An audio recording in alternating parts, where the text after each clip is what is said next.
저희 교회 성도님 중에 그 청와대 통일비서관실에서 일하다가 작년 연말에 사임한 성도님이 계십니다. 이분이 올 4월인가에 이제 사임하는 과정에서 이제 하나님 앞에서 느꼈던 여러 가지 이제 심정들을 저한테 이제 이메일로 이제 보내준 적이 있습니다. 최근 들어와가지고 이 탄핵 정국이 되고 청와대발 소식이 많이 들려지고 그것이 또 우리를 우울하게 하고 그 과정에서 제가 그때 받았던 메일이 떠오른 겁니다. 그래서 이제 막 컴퓨터를 제가 뒤져가지고 그 메일을 다시 이제 꺼내서 읽어보았는데요. 너무 감동이 되는 겁니다. 그 내용이. 막 장문의 그 편지였는데 앞부분만 제가 좀 읽어드리겠습니다. 청와대 근무 기간 동안 정말 죽을 각오로 열심히 일했습니다. 나를 따르려거든 내 부모, 아내, 자식 다 버리고 따라오라는 예수님의 요구가 저에게도 해당되는 것 같았습니다. 맡겨진 책임감, 지켜야 할 근무 기간, 보안 유지 등등 어깨가 많이 무거웠습니다. 남북 관계에 여러 상황들이 발생하면 잠을 이루지 못했습니다. 악몽에 시달리기도 하고 머릿속에 생각이 멈추질 않아 뜬 눈으로 밤을 새운 날도 있었습니다. 이 통일 비서관이다 보니까 이제 책임감 때문이었던 것 같습니다. 근데 사람이라는 게 참 변질되기가 쉽더라고요. 청와대 근무 기간이 3년에 다다랐을 무렵 더 이상 하나님의 소망을 이루려 하기보다는 제 욕심, 제 안위를 생각하는 제 모습을 발견했습니다. 시간이 흐를수록 사명감이 흐려지고 그저 좋은 자리만 차지하고 있는 것 같아 죄스러웠고, 또 그때 한참 많은 분들에게 인정받고 있던 때라 박수 칠 때 떠나야겠다는 심정으로 청와대 생활을 정리했습니다. 그러면서 이제 그 심경을 쭉 제게 이제 피력을 하는데, 어떻게 해서든 하나님 앞에서 내게 맡겨진 일을 잘 감당해 보려고 하는 또 그 과정에서 하나님께 가책도 느끼고 은혜도 구하고 그 구구절절의 내용을 제가 읽으면서 너무 감동이 됐던 게 뭐냐 하면은, 사실 저는 이분이 몇 급 공무원인지 잘 모릅니다. 젊은 분이니까 지금 한창 막 텔레비전에 뉴스에 나오는 그런 고위직은 아니라고 저는 생각하거든요.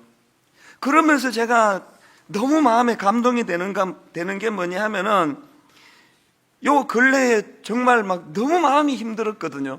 다 그러셨겠지만 도대체 이 나라는 어떻게 되는 건가, 그런 마음이 싹 없어졌어요. 이 대한민국이요, 막 신문에 이름 나오고 뉴스에 막 화려하게 등장하고 이런 사람들에 의해서 움직여지는 게 아니고요, 오늘도 여전히 맡겨진 그 일 때문에 밤에 잠을 설치고 하나님 앞에 책임을 다하지 못한 것 때문에 괴로워하고, 또 이제 익숙해지다가 보니까 내가 그냥 이 자리만 탐하고 있는 것 같아서 괴로워하고, 그러다가 본인이 또 사임하고, 이런 고뇌하는 여러 공무원들이 그 자리를 지키고 있기 때문에, 이분들 때문에 우리나라가 여전히 유지가 되는구나, 그게 참 제게 감동이 됐고, 이분이 크리스찬이기 때문에 더 제가 고마운 마음이 들었습니다. 그 이메일로 참 감동이 되고 있는데요, 한 열흘 전쯤일까요? 우리 교회의 성도님이 손편지를 또 보내주셨습니다. 그 어떤 사연인가 하니까, 지난 11월 6일 날 이 남편이 심장 수술을 받으신 거예요. 이 병원에 이제 심장 수술을 받고, 그리고 이제 중환자실을 거쳐가지고 이제 병실로 옮겨졌는데, 같은 날 전라남도 무안에서 올라오신 어떤 분이 이제 이분이 같은 날 오전에 수술했으면 그분은 오후에, 또 반대인지는 모르겠지만 같은 날 같은 의사에게 수술을 받고, 그리고 이제 같은 입원실에 이제 병실로 옮겨졌는데요, 보니까 그분은 전남 무안이라는 데 있는 시골교회 권사님이시라는 거예요. 이분은 분당 우리 교회 권사님이시고 그분은 시골 교회의 이제 권사님이시고 그러다 보니까 이제 금방 친해지는 거 아닙니까? 여러 신앙 이야기를 나누고 그렇게 교제를 했는데 이제 왜 제게 우리 교회 성도님이 손편지를 썼느냐 하면 그 시골에서 오신 권사님이 너무 귀하시다는 거예요. 그래서 목사님의 책 사인을 좀 부탁드린다고. 그래서 이제 이 손편지 사연과 함께 이제 사인을 해달라고 그렇게 저에게 이제 부탁을 하신 거예요. 근데 제가 그 전남 무안에서 오신 그 권사님에게서 너무 감동이 되는 한 부분이 있었는데 그게 뭐냐 하니까요. 시골에는 젊은 사람이 없잖아요. 그래서 이 성가대 반주자 구하기가 그렇게 어렵대요. 그래서 이제 그 반주를 뭐 고등학생이 하는 거예요. 고등학생이. 문제가 뭐냐면 이제 고등학생이 피아노 반주했다가 이제 대학교 시험 봐가지고 서울로 가거나 또 그 지역에서 가까운 광주로 가거나 그렇게 또 자기 교회를 떠나게 되면 또 이제 피아노 반주자가 없이 그것 때문에 이제 난감한 거예요. 이 권사님이 교회를 얼마나 사랑했던지요. 그 제게 보내온 그 편지에 그 권사님의 마음을 이렇게 표현했더라고요. 주님, 저 반주하는 아기가, 이 전라도는 고등학생까지 다 아기예요. 주님, 저 반주하는 아기가 얼마 후 또 가버릴 수도 있는디 또 저 자리가 비워지면 어쩌요? 주님, 어쩌을까이? 어쩌을까이? 요렇게 쓰여 있었어요, 저한테.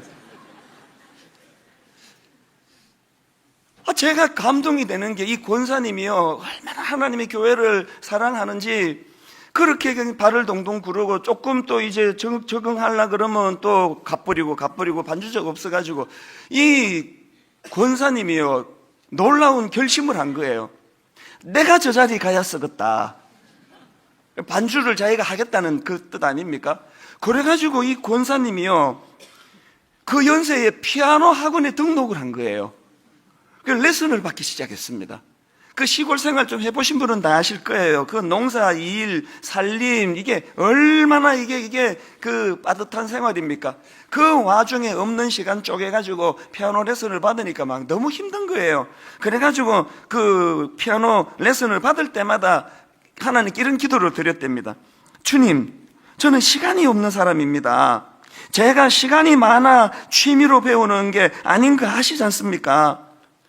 저 자리에 앉아 주님께 드릴 반주를 해야 하는 사람인데 제가 잘 칠 수 있도록 도와주세요. 이렇게 권사님이 피아노를 배우기 시작한 게 무려 5년이래요. 5년 동안을 그렇게 없는 시간 쪼개가지고 피아노를 배우기 시작하셔가지고 드디어 반주를 하기 시작했다는 거예요. 제가 그 손편지를 읽는데요, 너무 감동이 밀려오는 거예요. 한국 교회가 위기다. 목사들이 또 대형교회 목사들이 무슨 사고를 치고 이래가지고 한국 교회 끝이다. 그런 이야기들 하지만 오늘까지도 한국 교회가 이렇게 지탱할 수 있는 건 바로 이런 이름 없는 너무너무 교회를 사랑해서 그게 엄두가 날 일입니까? 이게 손이 다 굳어진 그 머리는 더 굳어져 있는데 피아노를 내가 반주를 해야 되겠다는 그 하나 마음으로 그렇게 피아노를 연습하고 있는 그 저는 누군지 뵙지도 못했는데 그 모습이 머리에 떠오르니까 전율이 느껴지는 거예요. 오늘 교회는요, 저같이 막 그냥 맨날 그 기독교 TV에 나오고 뭐 설치고 다니는 이런 사람 때문에 유지되는 게 아닙니다. 그 제가 그 두 사연을 이메일을 통해 손편지를 통해 그 두 분에 대한 마음이 이렇게 있으니까 이번 연말에 막 계속 무슨 마음에 소원이 생기는가 하면은 하나님 지난 한 해 동안 참 세상 사람들은 그거 알아주겠습니까? 여러분 세상 사람들은 그 권사님 그래서 반주하게 됐다고 그거 뭐 대단한 일이라고 인정하겠습니까? 사람들은 그거 인정 안 할지는 모르지만 우리 주님 어떤 신앙적인 거목, 영웅 이런 사람들보다도 주님은 이런 그 애쓰는 분들을 귀히 보실 텐데 이번 성탄절날 참 주님의 한량없는 위로해 주시고 격려해 주시고 등 두드려 주시고 인정해 주시는 그런 은혜가 있으면 좋겠다. 그런 마음의 소원을 갖고 있으니까 분당 우리 교회는 안 그렇습니까?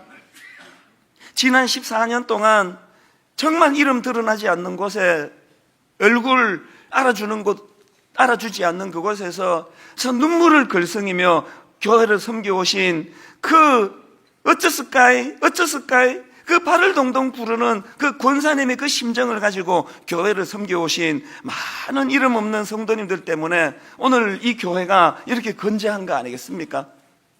성령님께서 이번 성탄절날 나 네 애쓰는 거 다 안다, 참 고맙다. 인간의 몸을 입고 오신 예수님께서 이번 성탄절날 한 분도 예외 없이 그런 애쓰신 성도님들 마음을 어루만져 주시는 그런 성탄절이 되기를 바랍니다. 제가 이런 관점으로 오늘 본문을 쭉 묵상을 하다 보니까 참 은혜가 되는 포인트 하나가 마음에 이렇게 와닿는 겁니다. 자, 오늘 본문 누가복음 2장 8절부터 10절까지 한번 보십시오. 그 지역의 목자들이 밤에 밖에서 자기 양떼를 지키더니 주의 사자가 곁에 서고 주의 영광이 그들을 두루 비추매 크게 무서워하는지라. 천사가 이르되 무서워하지 말라. 보라, 내가 온 백성에게 미칠 큰 기쁨의 좋은 소식을 너희에게 전하노라. 제가 알아도 너무너무 잘하는 본문이죠. 이것 가지고 설교도 한 두세 번이나 했던 것 같아요. 그러나 이번 연말에 유난히 이 말씀이 제 마음에 깊이 감격이 되는 게 뭐냐 하니까요. 여러분 다 아시잖아요. 예수 그리스도의 나심, 예수 그리스도의 이 땅에 오심의 소식을 하나님께서는 그 당시 최고 권력자, 언론, 또 요즘으로 치면 재벌, 이런 유력한 사람에게 먼저 알리지 않으시고 오늘 본문의 이 목자들이 예수님의 나심 소식을 가장 최초로 전해들은 사람이거든요. 아마 이것도 다 아실 거예요. 그 당시 목자는요, 주변 사람들에게 무시당하던 비천한 사람들이었습니다. 제가 최근에 나온 책인데요, 중동의 눈으로 본 예수, 이런 제목의 그 책이 있는데 그 책에 보니까 그 당시 목자라는 직업이 얼마나 비천했는지요. 그 랍비 문헌에 보면은 당시 배척하는 직업 목록 5가지, 배척하는 직업 목록 5가지 중에 이 목자가 3번째 목록이랍니다. 3번째 목록. 세상 기준으로는 참 쓰잘데없는 부류의 사람이라고 매도당하는 사람들이에요. 그러나 하나님의 기준은 다르시더라는 거예요. 하나님은요, 그 사람이 얼마나 고급진 일을 하느냐, 얼마나 유명하고 능력이 얼마나 대단한 높은 자리냐, 이런 걸 기준으로 찾지 않으시고요. 제가 2장 8절을 유심히 보니까 그 지역의 목자들이 밤에 밖에서 자기 양떼를 지키더니, 주님께서 오늘도 그 양 지키는 그 일이 좀 있는 사람에게는 쓰잘데기 없는 일이에요. 지금 양 지키는 무슨 별 가치도 없는 일 하는데 잠도 못 자고 저런다고 사람들은 그거를 하찮은 일로 폄하하실지 모르지만 우리 하나님께서는 그 목자가 그 밤에 잠을 자지 않고 자기에게 맡겨진 그 양떼를 지키는 그 일이 너무 가치가 있으시고 그 일이 너무 아름답고 소중하시기 때문에 그 밤에 양을 지키고 있는 목자들에게 주님의 나심을 세상에 가장 먼저 최초로 알려주는 그런 하나님의 가치 있는 인생이 이 목자들이라는 거예요. 제가 이 본문의 내용을 가지고 그 권사님 그 지방에서 주님 어쩌을까이 어떻게 해서든 내 교회가 반주자 없이 찬양하면은 그게 엄청나게 문제가 될 일도 아니지 않습니까, 사실은? 그럼에도 불구하고 발을 동동 구르면서 우리 찬양대가, 우리 성가대가 어쩌을까이. 우리 하나님은 여러분이 가정을 지키기 위해 가지고 또 이 교회를 이만큼 든든히 세워가기 위해서 여러분에게 맡겨진 그 삶터에서 참 밤을 새워가며 그렇게 일하고 몸부림치는 그 모든 애씀을 우리 하나님은 그것을 굉장히 소중한 것으로, 굉장히 귀한 것으로 보고 계시다는 것, 이게 저에게 이번 연말에 유난히 마음에 와닿는 그런 포인트가 되더라는 거예요. 그래서 제가 하나님 앞에서 아버지, 제가 뭐 그냥 더 유명해지고 뭐 더 커지고 더 알려지고 이런 헛된 몸부림 근처도 가지 않게 해주시고 어떻게 해서든지 간에 그 권사님의 마음을 회복시켜 주세요. 그 조그마한 곳, 성도 하나의 눈물, 성도 한 사람의 억울한 하소연, 뭐 예배 중간중간에 뭐 많을 때 한 세 가정씩 들어와요. 다 울고 가요. 다 이렇게 상하고 저렇게 아프고 그 눈물을 닦아주는 일을 아버지 종이 그 어쩌스까이 그 권사님의 그 심정을 가지고 내게 맡겨진 그 일을 잘 감당하기 원합니다. 그리고 성탄절 주님께서는 네 생각이 옳다, 우리 모두에게 그렇게 인준해 주시는 복된 성탄절이 되시기를 바랍니다. 이런 맥락에서 저는 이제 성탄절을 앞두고요, 우리가 점검해야 되고 회복해야 될 그 두 가지를 좀 나누고 싶은데요, 우리가 이번 성탄절을 앞두고 점검해야 될 게 뭐냐? 첫째로요, 이 성탄 사건이, 이 예수 그리스도가 이 땅에 오신 이 사건이 우리에게 기쁨의 좋은 소식인지를 점검해야 된다는 사실입니다. 2장 10절에 천사가 이르되 무서워하지 말라, 보라 내가 온 백성에게 미칠 큰 기쁨의 좋은 소식을 너희에게 전하노라. 이 기쁨의 좋은 소식이라, 이 복음이 예수 그리스도 이 땅에 오신 사건을 기쁨의 좋은 소식이라는 거예요. 이것과 관련해 가지고 그 지난 주일날 우리 한 달에 한 번씩 나오는 우리 교회 신문에 우리 젊은 그 교역자 목사님이 그 글을 하나 쓴 걸 보고 제가 참 인상적이었습니다. 그 글 다 보셨겠지만요, 이분이 우리 교회로 부임하기 전에 이제 전도사 시절에 어느 교회에서 사역을 했다는 거예요. 그래서 이제 그 교회에서 성탄절을 앞두고 이번 성탄절 준비는 어떻게 하면 좋으냐고 의논하는데 이 전사님이 이제 담임 목사님한테 이런 건의를 했다는 거예요. 이제 이 현수막 글귀로 하늘에는 영광, 땅에는 평화 이렇게 적으면 좋겠습니다. 사실 뭐 다 그렇게 적지 않습니까? 근데 또 그 목사님이 또 이제 이 젊은 전도사를 교육시키려고 그랬는지 좀 깐깐하게 그렇게 쓰면 안 돼, 그렇게 막으셨다는 거예요.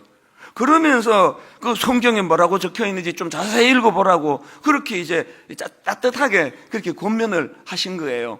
아마 그 전도사 입장에서 굉장히 민망했을 거예요. 그리고는 이제 그 목사님이 읽으라고 하는 성경 구절이 오늘 본문 누가복음 2장 14절이에요. 이 말씀을 읽어보라는 겁니다. 지극히 높은 곳에서는 하나님께 영광이요, 땅에서는 하나님이 기뻐하신 사람들 중에 평화로다. 이거 잘 봐라. 예수님의 오심이 모든 땅, 모든 사람들에게 평화가 되는 거 아니라는 거예요. 누구에게 평화? 하나님이 기뻐하신 사람들만, 그들에게 이게 평화고 기쁨이라는 거예요. 그래서 이 전도사님이 집에 가가지고 그게 진짜 그런가 찾아보고 나서 자기가 너무 부끄럽고 또 충격을 받았다 그렇게 써놨더라고요. 야, 내가 성경을 내 근성으로 읽는구나. 그래서 반성을 하고 또 그러면서 자기가 깨달았던 게, 지금 이 하나님께서 기뻐하신 사람들 외의 사람들에게는 이 예수님의 오심이 평화가 아니라고 한다면 무슨 크리스마스 파티하고 뭐 눈 어쩌고 산타가 어쩌고 이런 건 다 가짜 평화라는 거예요. 다 가짜 평화. 진짜 평화는 예수 그리스도가 내게 큰 기쁨의 소식이고, 이 큰 기쁨의 소식이 될 수 있도록 예수님을 영접하고 그분을 내 구세주로 마음으로 모신 하나님이 기뻐하는 그 사람만 이 성탄절에 진짜 평화가 깃들다는 거예요.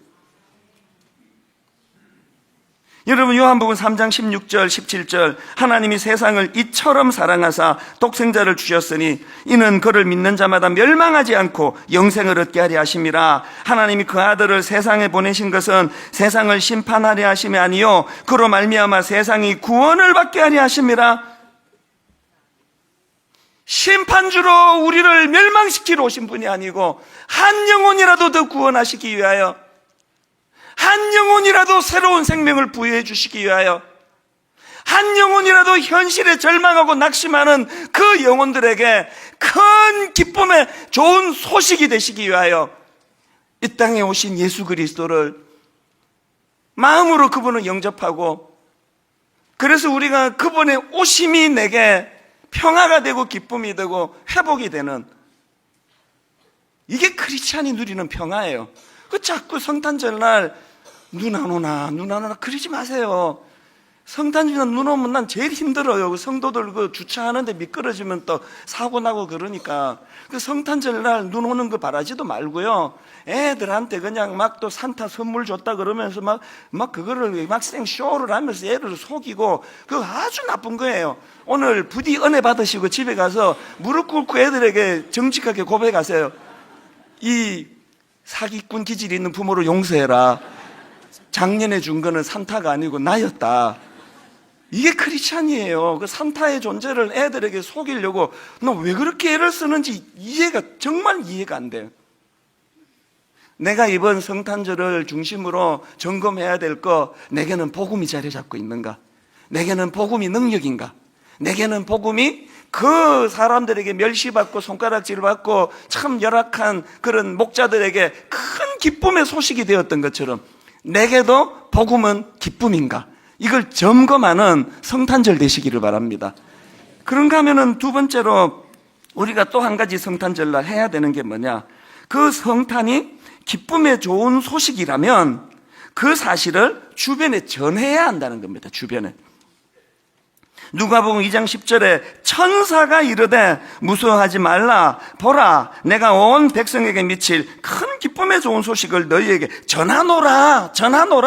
누군가가 이 목자들에게 전했기 때문에 그 기쁨의 소식을 받았던 거 아니냐는 거예요. 누군가는 이 기쁨의 소식을 전해야 하는데, 여러분 이번 한 주간 동안 여러분 주변의 회사에, 직장에, 혹은 학교에, 혹은 우리 친척 중에 여러분이 이 목자들에게 천사가 그렇게 했던 것처럼 그런 역할을 담당하는 여러분 되시기를 바랍니다. 누가복음 4장 18절 19절에 보니까 주의 성령이 내게 임하셨으니 이는 가난한 자에게 복음을 전하게 하시려고 내게 기름을 부으시고 나를 보내사 포로된 자에게 자유를, 눈먼 자에게 다시 보게 함을 전파하며 눌린 자를 자유롭게 하고 주의 은혜의 해를 전파하게 하려 하심이라 하였더라. 누구에게 주로 전해야 된다고요? 가난한 자, 눈먼 자, 포로된 자, 눌린 자, 주변에 억압당하는 자. 제가 오늘 설교 제목을 성탄절 회복운동, 크리스마스 리본 이렇게 잡았는데, 지난 추수감사 주일날 선포하지 않았습니까? 크리스마스 리본 운동이 뭐라 그랬습니까? 리본. 이번 성탄절에는 크리스마스 문화도 리본, 다시 태어나고, 또 그 성탄절을 대하는 내 태도도 리본, 다시 태어나고. 그래서 먼저 정확하게 이 복음이 내 삶의 기쁨이 된다는 것. 현실은 우울하고 어둡고 참 눈물 나는 현실이지만, 그러나 주님 내 안에 복음이 큰 기쁨의 소식이 됨을 늘 내가 그것을 맛보고 누리게 해주시고, 그리고 그걸 가두어 두지 말고 어떻게 해요? 흘려보내.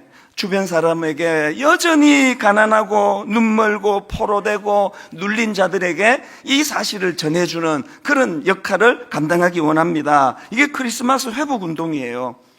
그래서 그때 드렸던 세 가지 구호 기억나시죠? 드림. 이번 성탄절은 하나님께 드림에 또 섬김, 또 누림. 이 드림에 대해서 지난번에 말씀드리지 않았습니까? 그때 제가 말씀드린 기억이 나는데, 그 저소득층 그 한부모 가정이요, 아빠가 돌아가셔가지고 엄마가 이 아이들을 케어하거나, 또 엄마가 돌아가셔가지고 아빠가 아이들을 돌보거나, 한부모 저소득층 가정이요, 전국에 23만 가구래요. 아빠가 돌아가시고 어머니가 계신 집은 좀 나아요. 어머니가 돌아가시고 아빠가 아이들을 키우는 집은, 우리 남자들이 우리 딸이 지금 언제 초경을 하는지, 또 생리가 뭔지 그럼 어떻게 합니까? 그리고 또 저도 또 사춘기 딸아이를 길러보니까요, 걔들이 그런 때 굉장히 부끄러움이 많기 때문에 아빠한테는 오픈을 못해요. 그래가지고 그때 말씀드렸잖아요. 지금 이 저소득층 한부모 가정 아이 중에요, 생리대 살 돈이 없어가지고 생리대를 지원받지 못하는 저소득층 가정의 여학생이 전국에 10만 명이랍니다. 10만 명. 우리가 이 복음의 은혜의 감격이 넘친다면 그 은혜의 감격을 가지고 나누어 드린 이 파우치에 애들에게 분명히 이번에 선포하고 가르치면 좋겠습니다. 이번에 니들 선물로 현찰로 준다. 현찰로 받는 순간 여기다 넣어라. 니들은 너무 부유하게 살아서 모르는데 니 또래 애들 중에 생리대 지원을 못 받아 가장 인간적인 기본적인 생활을 못하는 여학생만 10만 명이란다. 이번 성탄절 그 10만 명 중에 우리 한 명만 그 아이에게 선물을 주는 성탄절이 되자. 이 교육 아닐까요? 저는 이번에 우리 교회가 정한 48개 기관, 그래서 5억이 좀 넘습니다. 이 5억이 이게 애들 장난입니까? 그 5억이 얼마나 큰지 저도 잘 모르겠습니다만, 그러나 제가 한 가지 확실합니다. 오늘 우리가 은혜의 감격이 있는 성도들이 모인 교회라면, 이제 다음 주일날 여러분 이 내용물을 다 규합해가지고 정성껏 예배 시간에 봉투에 담아, 이거는 안 내셔도 돼요. 이 선물로 기념으로 가지세요. 그냥 이건 기념으로 가지시고, 이제 다음 주일날 5억을 훨씬 뛰어넘어 가지고 이제 그 남는 금액은 가평 우리 마을에다가 이것을 좀 후원할 수 있을 정도로 하나님께 드림. 성탄절 하면은 선물 뭐 받을까? 이 생각하는 아이들을 가르치는 좋은 도구가 되기를 바랍니다. 이게 왜 유익하냐? 이게 내 기쁨을 가져다 주거든요. 얼마 전에 게시판에 이거랑 관련해서 어떤 분이 글을 올렸는데요. 이런 글입니다. 빨간 리본 파우치에 정성을 담아 대형 파우치에 넣는다고 알고 있는데요. 저희 집에 아이의 정성이 담긴 돼지 저금통이 하나 있습니다. 10년 넘도록 뜯지를 못했는데 저금 통째 가지고 가는 게 더 성의 표시인 것 같아 그렇게 해도 되는지 여쭈어봅니다. 그렇게 글을 올렸더라고요. 그랬더니 담당 그 목사님이 또 연락을 드렸나 봐요. 그래가지고 저한테 그 사연을 보내줬는데 참 마음이 참 뭉클했습니다. 알고 봤더니요, 그 가정이 오래전에 그 딸아이가 13살 되던 그 해에 그 딸아이를 잃는 가슴 아픈 일을 겪은 거예요. 그 아이가 죽기 바로 전에 저금통을 하나 사달라고 한 그 저금통이래요. 그 내용을 한번 들어보세요. 동네 문방구에 저금통이 없다는 딸아이 말에 직장 근처에서 사들고 들어갔던 누런 돼지였습니다. 너무 크면 아이가 부담스러울까봐 아담한 녀석으로 골랐었지요. 벌써 10년도 더 된 일입니다. 그리고 1년이 되지 않아 13살 저금통 주인은 세상을 떠났지만 저는 그 녀석을 뜯지도 않았고 이사 갈 때도 데리고 다녔습니다.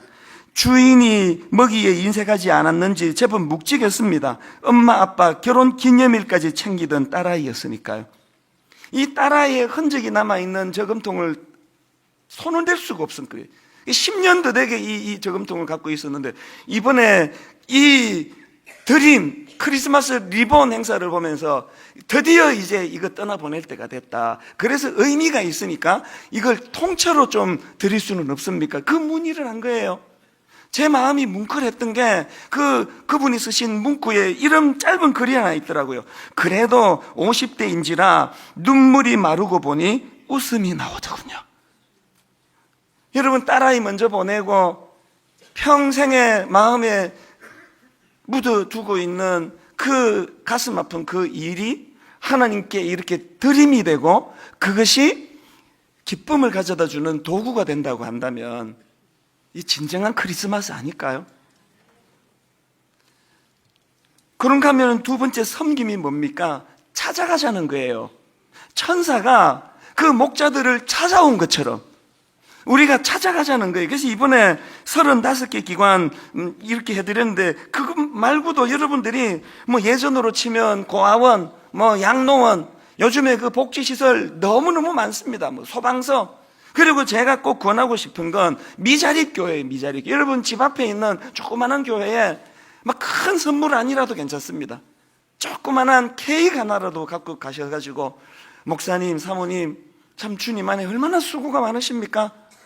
하나님이 저보고 위로해 드리라고 그래서 왔습니다.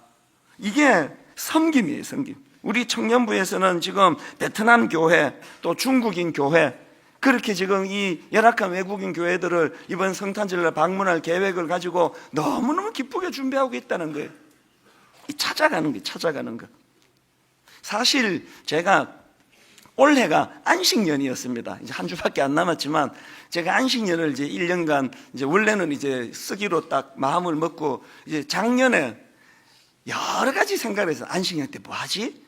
어떻게 보내지? 그러다가 하나님이 자꾸 제 마음속에 네가 그냥 평소에 맨날 그 설교 준비한다고 그냥 교회 안에서만 온실에만 머무는데 성도들의 애환이었던 거를 좀 맛보는 기회로 삼으라고 자꾸 마음에 부담을 줘가지고 제가 한 2가지를 하려고 했습니다. 사실은 제가 안식년 동안에 이 설교를 내려놓고 아파트 경비 일을 해볼까 생각을 했습니다. 왜냐하니까요, 오늘도 제가 그런 느낌을 받았는데 해도 뜨기 전 이른 새벽에 제가 교회로 나가다 보면 그 이른 아침에 그 조그만한 그 공중전화 박스보다 조금 더 큰 그 공간에서 밤을 지새우면서 그 자기 일을 하는 경비 아저씨들이 있잖아요. 그게 꼭 그 예수님 당시에 주님 오신 소식을 제일 먼저 들었던 그 목자 같은 느낌, 밤을 새워서 일하는 거니까. 그래서 제가 아파트 경비를 내가 한 1년 해봐야 되겠다. 근데 또 성도들이 알아보면 어떡하지? 이 마스크를 쓰고 할까? 뭐 그런 생각을 공상을 많이 했어요. 그러다가 더 좋은 걸 제가 찾은 거예요. 택시 운전, 택시. 내가 택시 운전을 하면 마스크 쓰고 하면은 난 못 알아볼 거고, 그리고 택시에 올라타신 분들에게 복음이 기쁨의 좋은 소식이라는 걸 전할 수 있는 너무너무 좋은 기회 아닙니까? 그래서 내가 택시 운전을 해야 되겠다. 한때는 이제 그 대리 운전도 생각했는데, 대리 운전은 그 술 취한 사람이 자꾸 때린다 그래가지고 나 그건 무서워서 그건 못할 것 같아요. 이 나이에 그 뭐 맞는 건 좀 사양이에요. 그래서 내가 대리 운전은 할 생각이 좀 없는데요. 이제 제가 여러분 허락하시면 1월 중순부터 2달만 제가 안식월을 가지려고 하는데, 여기 혹시 그쪽에 종사하시는 사장님 계시면 한 2달만 고용도 된다면, 저 운전 잘합니다. 23살 때부터 무사고 운전자예요. 그래서 택시에 타는 그 손님들의 삶을 만져주고 위로해주고, 또 기분 좋으면 택시비도 안 받고 돈 벌려고 하는 게 아니니까 현장으로 찾아가야 돼요. 현장으로, 삶의 현장으로 찾아가요. 이게 우리 교회가 지금 크리스마스 회복운동, 드림, 섬김, 누림. 세 번째 누림, 진정한 성탄의 기쁨을 맛보자는 거예요. 그래서 우리 새벽송을 지금 부활하려고 하는 거예요. 의미 있는 이웃을 초청하고 막 화려한 음식 필요 없습니다. 초촐하지만 마음을 나누고 이 성탄의 기쁨을 누리자는 거예요. 그래서 제가 이 드림, 섬김, 누림 이 3가지를 이렇게 설명하고 있는데, 아까 1부 예배 마치고 교육자 한 사람이 저한테 시 하나를 보내줬어요. 막 얼마나 급했던지 내가 이 시를 막 성도님들한테 너무 소개해주고 싶어가지고요, 여기에 지금 막 갈겼어가지고 이거를 여러분이 읽어드리려고 준비를 해왔는데요, 조금 적지도 못했는데 보니까 김영환 시인이 있나 봐요. 김영환 시인이 쓴 동시예요. 제목이요, 울꽃이에요. 울꽃. 그 장소 울꽃. 제목이 울꽃인데 내용을 한번 들어보세요. 할머니 어디 가요? 예배당 간다. 근데 왜 울면서 가요? 울려고 간다. 왜 예배당 가서 울어요? 울 데가 없다. 아까 예배 마치고 이게 너무 내게 와닿는 거예요. 예배당이 울꽃이라는 거, 울꽃. 할머니 어디 가요? 예배당 간다. 근데 왜 울면서 가요? 울려고 간다. 왜 예배당 가서 울어요? 울 데가 없다. 우리 눈물을 닦아주시는 주님, 이 땅에 오신 독생자 예수 그리스도께서 가장 낮고 천한 그곳에 임하시고, 가장 낮고 천한 목자들, 그 목자들이, 천사들이 예수님이 나신 소식을 전해줬을 때 우리가 거기 가면 천대받는 거 아닌가? 멸시당하는 거 아닌가? 그 두려운 마음을 가지고 마리아를 찾았을 때 그를 환대해주고 그를 격려해주는 그 모습이 이 시 아닙니까? 이게 우리 눈물을 닦아주시는 주님. 사연을 가진 아픈 분이 너무 많으세요. 울 곳이 없어서. 결론을 저는 이렇게 맺기를 원합니다. 이번 성탄절에는 두 가지, 내 자신에게 예수님의 이 땅에 오심 성육신이 기쁨의 좋은 소식이 되기를 원합니다. 울 곳을 마련해 주시는 정도가 아니라 우리 눈에 눈물을 닦아주시는 예수 그리스도, 그분이 오신 날 기뻐 눈물을 흘리며 춤을 추는 구원받은 하나님의 자녀들이 되시기를 바랍니다. 그런가 하면 거기로 끝나지 않고 어떻게 해야 돼요? 그 기쁜 소식을 천사가 그랬듯이 누군가에게 이것을 전해주고 이것을 같이 나누고, 가난한 자에게, 병든 자에게, 눌린 자에게. 그래서 저는 오늘 설교를 이 찬양으로 마무리할 수 있다고 생각하는데요. 아버지, 당신의 마음이 있는 곳에 나의 마음이 있기를 원해요. 아버지, 당신의 눈물이 고인 곳에 나의 눈물이 고이길 원해요. 아버지, 이번 성탄절에는 이 약한 자, 상처받은 자를 향한 아버지의 하나님의 마음이 내 안에 회복되는 축제 같은 성탄절이 되기를 바랍니다. 우리 한번 이렇게 찬양합니다. 아버지, 당신의 마음이 있는 곳에, 아버지, 당신의 마음이 있는 곳에 나의 마음이 있기를 원해요. 아버지, 당신의 눈물이 고인 곳에 나의 눈물이 고이길 원해요.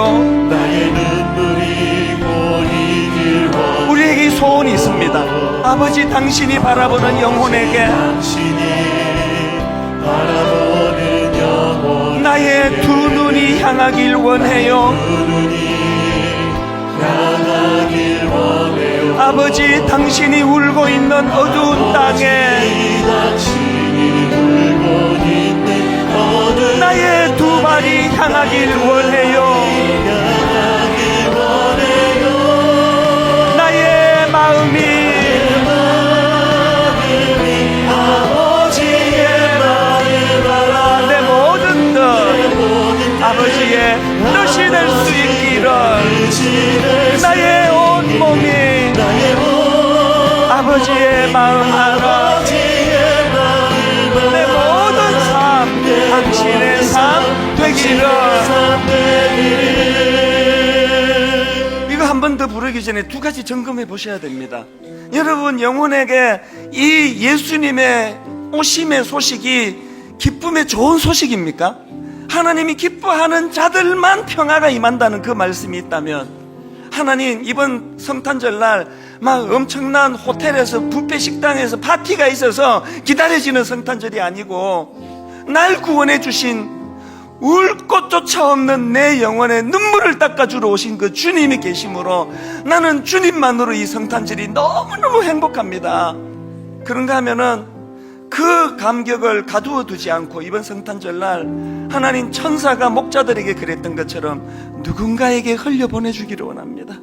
오늘 이 소식이 절박한 그 누군가를 찾아내는 성탄절 되기를 원합니다. 그에게 가서, 세상에 누구 집에는 고액 과외 먹다 먹을 수 없어 남기면서 사는데, 누구 집에는 생리대 지원을 못 받는 게 생리대. 10만 명이 10만 명. 이런 아이들이 지금 10만 명이라고 하는데, 하나님 이번 성탄절날 그 주님의 사랑이 구현되기를 원합니다.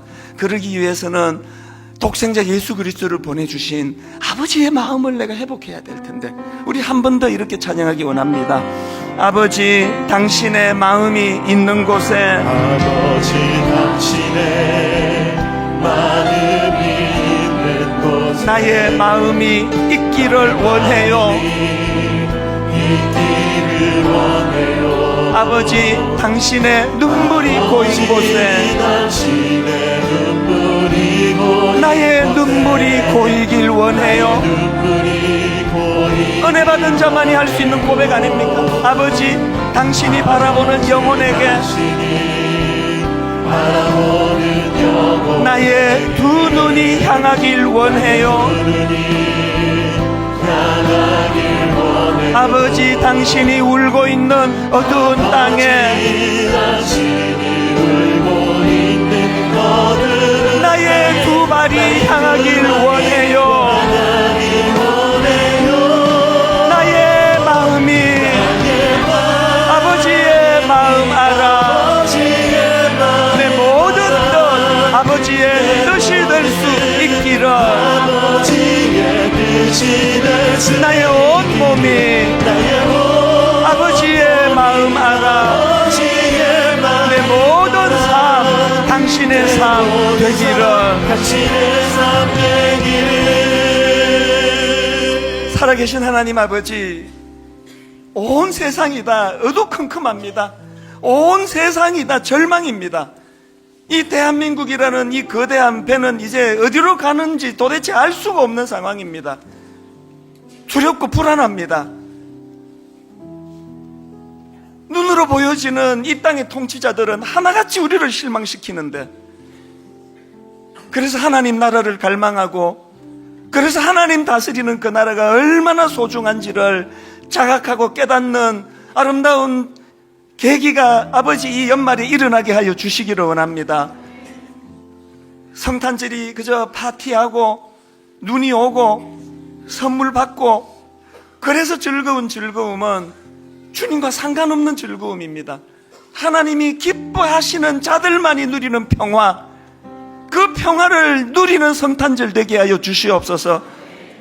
그 주님 주신 평화 가두어 두지 말고 주님이 그토록 원하시는 가난한 자, 억압된 자, 눌린 자, 소외받는 자, 병든 자, 그들에게 이 평화를 흘려 보내줌으로 말미암아 하나님 이번 성탄절에는 우리의 작은 정성을 너무너무 기쁨으로 혜택을 받아 누리는 수많은 사람들이 함께 기뻐하는 성탄절이 되게 하여 주시옵소서.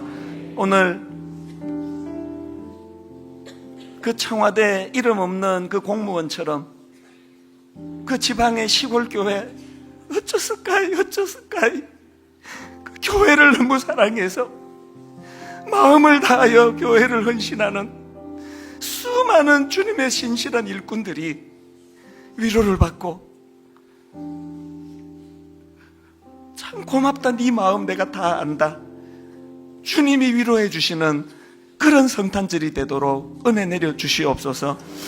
울 곳이 없던 우리들에게 예배당이 바로 울 곳이라고 가르쳐 주셨사오니 주님 앞에 나와 다 내려놓고 눈물을 흘리고 눈물 닦아주시는 주님을 경험하며 이 땅에 오신 독생자 예수 그리스도를 마음에 영접하고 모시고 살아가는 저희들이 되게 하여 주시옵소서. 그렇게 인도해 주심을 감사드리옵고 예수님 이름으로 기도드립니다. 아멘. 우리 자리에서 일어나셔서 찬송가 122장입니다. 참 반가운 성도여 다 이리 와서.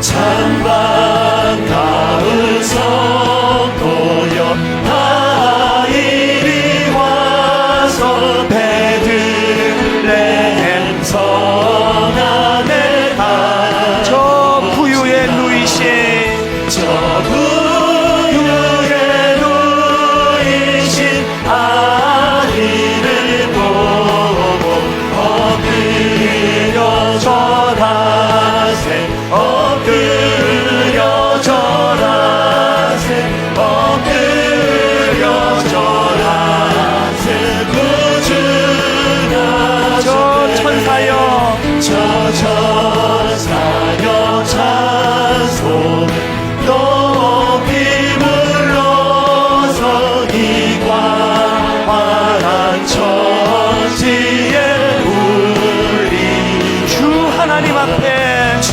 하나님 늘 영광을 돌려 영광을 엎드려 절하세 엎드려 절하세 엎드려 절하세 구주 나셨네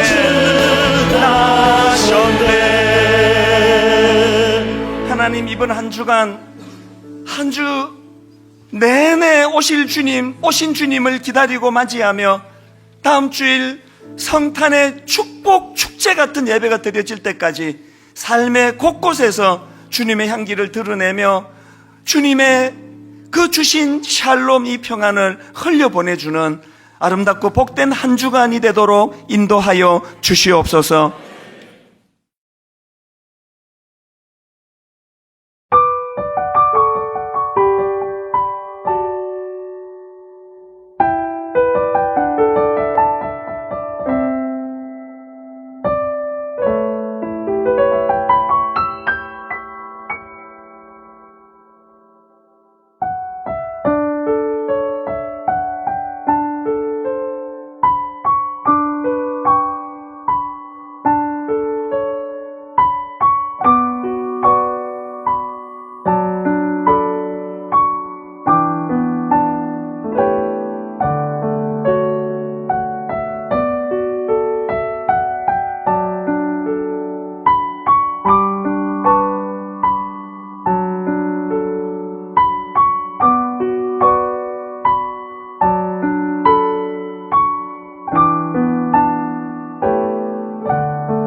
주옵소서.